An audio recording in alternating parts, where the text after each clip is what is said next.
Good morning. Would you like a biggie? Yeah, you can have a biggie. Would you like a biggie? Yes, you can have a biggie. Okay, this morning, come on, you can have a biggie too. Life Matters is about to discuss white extremists, white nationalist extremists, Islamophobic extremists, and how we can identify them in society and perhaps lead them to see reason. I thought that might be worth listening to. You feel like an Australian, like you belong here. Or maybe that's something that's been out of reach for you. Journalist and writer Monica Tan has always struggled with her place in this nation and on this land, so she drove around it for 6 months by herself. Over those 30,000 kilometres, she learned a lot about how Indigenous and immigrant histories mesh in Australia. We'll hear the results soon here on RN.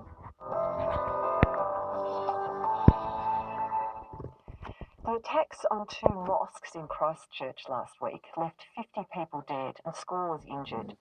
That violence has rocked the people of New Zealand and Australia and horrified Muslim communities worldwide. Police say the offender allegedly had links to alt-right extremist groups, and that's raised questions about whether enough is being done to curb this type of radical activism. Can we prevent these kinds of violent attacks in the future? Professor Jeff Dean from Griffith University's Criminology Department joins us now via Skype. Welcome, Jeff. Hi, Hilary. Thanks for having me on the program. It's a pleasure. Traditionally, when we talk about terrorism, Jeff, white supremacists mostly haven't been included in that conversation. Why have they been so invisible generally? Well, I think it's those who commit the most atrocities, as is ISIS and Al Qaeda before them, obviously grab the news, the headlines, and the dollars that government put into it. I've always had the view that when you talk about terrorism, you're really talking about three groups. You're talking about the terrorists, as in Islamic and Al Qaeda and so forth. Then you're talking about right-wing extremists and militants, and then you're talking about shooters, school shooters and so forth. They're acts of terrorism, but the other two don't get as much airplay. Now they will, of course, in terms of right-wing extremism, and that's clearly where an emphasis has to be now. So what was your reaction when you heard about this attack? Just terribly saddened. I mean, it's just not unexpected, unfortunately. I have been suspecting this was going to happen, and it's just a question of when. And unfortunately, it still is a question of when. I don't think we've seen the last of this because of the toxic beliefs that are out there held by right-wing extremists. And so you're saying that the views will inevitably lead to violence, or just that not enough is being done to stop them where it might be in other realms? Look, it's not as simple a diagnosis as that. I mean, violent extremism, it's a simple pathway but a complex trajectory, if I can use that term. By that I mean, look, it's simple in the sense that people become attracted to extreme ideas, they become obsessed with it, and ultimately if they become fixated, then yes, that's when they then are thinking about getting activated and carrying out the sort of atrocities we've seen recently in New Zealand. That's the linear, simple view. But the complexity is that individuals have a whole lot of pressures on them, a whole lot of other incidences that create the context whereby they will go on to do that. But the issue is 90% of people that have extreme views will never do anything with them. There will only be a few that will go on to actually carry out an attack. So it's a needle in a haystack problem. That's the difficulty. The alleged perpetrator of the Christchurch attacks was quoting extreme right-wing views. But I'm wondering if we can talk about those terms, alt-right, far-right, white supremacist. Are they interchangeable, or should we make distinctions? Well, I think you have to. I mean, they are interchangeable at one level, but it's important to make distinctions between, and certainly my research that I had done a few years ago about groups like this in Australia, is that there's really an old style and a new style, and they both have different ways of sort of pushing their agenda, which is similar in terms of they want to make racism, fashionable again. But the issue with the old school is that they're the ones that I suspect our fellow New Zealanders from, the white supremacists that have the view that violence really is necessary to push their views. And people, groups like Blood and Honour and, the Southern Cross Hammerskins, they're representative of that sort of group. And it's all about the negative messaging. It's all about anti-immigration, anti-establishment, and the use of violence if necessary. Whereas the new groups, the new right, they want to soften that message. So they are really into sanitising that view because they want to win electoral votes and have the power to bring in repressive laws to outlaw and target the groups they don't like. So you did a in 2016 that has brought forth a lot of this understanding. What are the common beliefs? I think there were 6 that you found between those groups. Yeah, as I said, the negative, on the negative side, you have the ones that, the old style that believe in anti-establishment, anti-immigration. Obviously the new do as well, but the new try to put a spin on it by talking about the protection of Western values and democratic reform. So they propose a solution where the old school don't have a solution, they just have violence, okay? Whereas the new school are trying to, as I said, rehabilitate the concept of racism to make it modern and fashionable and to give it this sort of spin of we're protecting Western values, we're patriotic, we're trying to keep Australia safe, all that sort of messaging.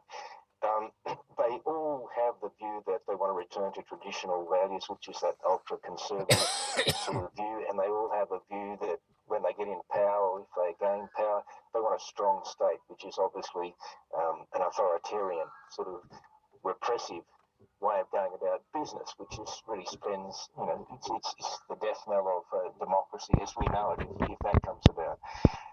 But I think what is so insidious is that unfortunately their message does have a resonant, does sort of reverberate throughout society because people are fearful, people worry for their jobs, globalisation.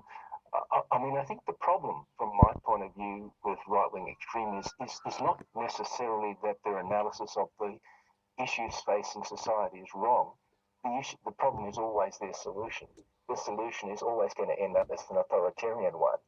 What's interesting to me too is that things like the return to traditional values are not necessarily great for women, and yet there are groups like Women for Aryan Unity. Is there a tradition of female involvement here? No, not really. They're a very small group. But and again, that's just an example of how people can distort their views of reality to fit in with where their own sort of needs are. That's a sort of a neo-Nazi sort of group, and for whatever reason, some women become attracted to that. So I guess the question is more, what's the demographic of those groups? That's so much so. And that's what traditional values. But the thing is, when they talk about traditional values, and this is where governments and the community generally, they need to wake up to actually target and zero in on those toxic beliefs and actually challenge them to say, well, actually, what do you mean when you say traditional values? Give me your version of it, because they're never good at actually explaining that, because it can't be explained in nice terms. When it's stripped bare, it would mean, men are the head of the house, if you like, and women are in the kitchen, that sort of stupidity.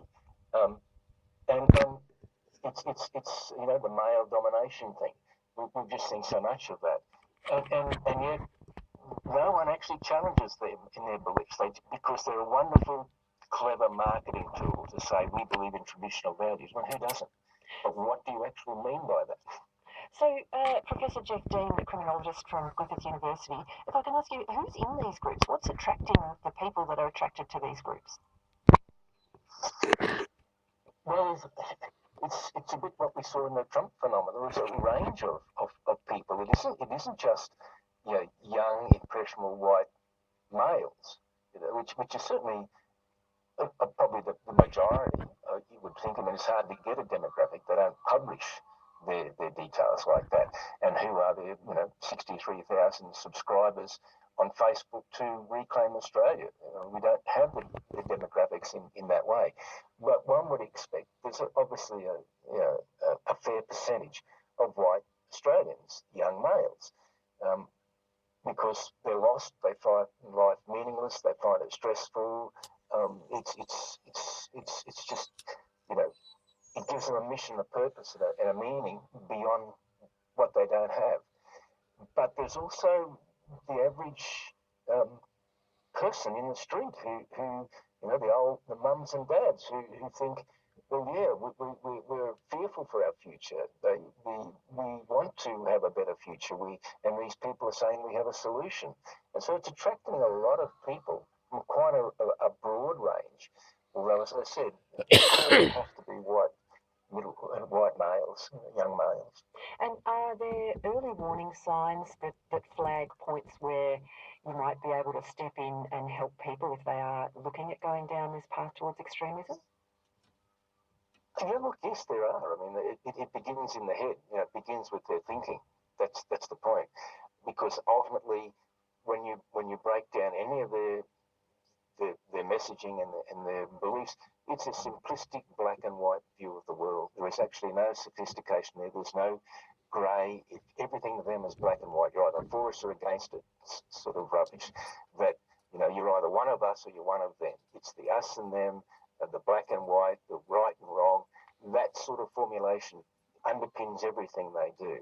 Now, that's a very unsophisticated way of looking at the world. The world is much more complex than a simple black and white solution. And so that's where the targeting needs to look at those toxic beliefs and unpick them and the way they distort information and distort reality to produce this black and white view. I mean, interestingly, if we can talk about the Tarrant, the fellow who's responsible for obviously the massacres in New Zealand, if you the media sources are saying that he had the view that these people who he shot were invaders. Now, that very use of the term invaders is right-wing language. And yet, they distort reality because migrants and refugees, they don't come here because they want to. They're fleeing famine, civil war, persecution in their countries. And yet, they talked about them as invaders. I mean, what a distortion of reality that is. It's really interesting that you mentioned they're such a sophisticated marketing outfit, and there's the argument that the names of alleged perpetrators shouldn't be mentioned because it just gives them more airtime. Should we be talking about this right now, Jeff, or is this just giving the alleged Christchurch attacker what he wants? No, I don't think so. I think we're using a tragic case example of the sort of way these people are manipulated, and clearly he was in terms of indoctrinating himself and through others in the people he had contact with and the websites he would have looked at to come to that sort of toxic belief, to view migrants and immigrants as invaders, and yet.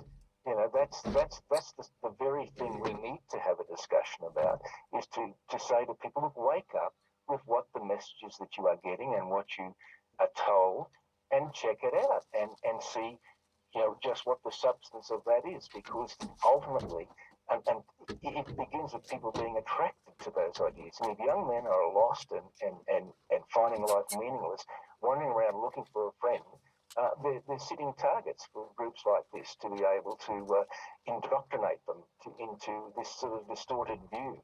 And so it's important that you get to the core of those beliefs that allow that sort of thing to happen. I mean, it's just a shame that person didn't develop more sophisticated thinking about what he was sort of told. And is there a line between discussing the dangers and inciting fear in the community? Well, I think it depends how you go about it. I mean, I think it's important that you challenge these views, but respectfully. I mean, you don't resort to the screaming, the yelling, the confrontational tactics that they do. I mean, I've been in public forums where I've been, my talks I've given on stuff like that have been attacked by people. And Okay, so we're on the upload limit, and for the record, I think that kangaroo over there is a lesbian trying to have sex with a foam cushion. Back immediately with a new video.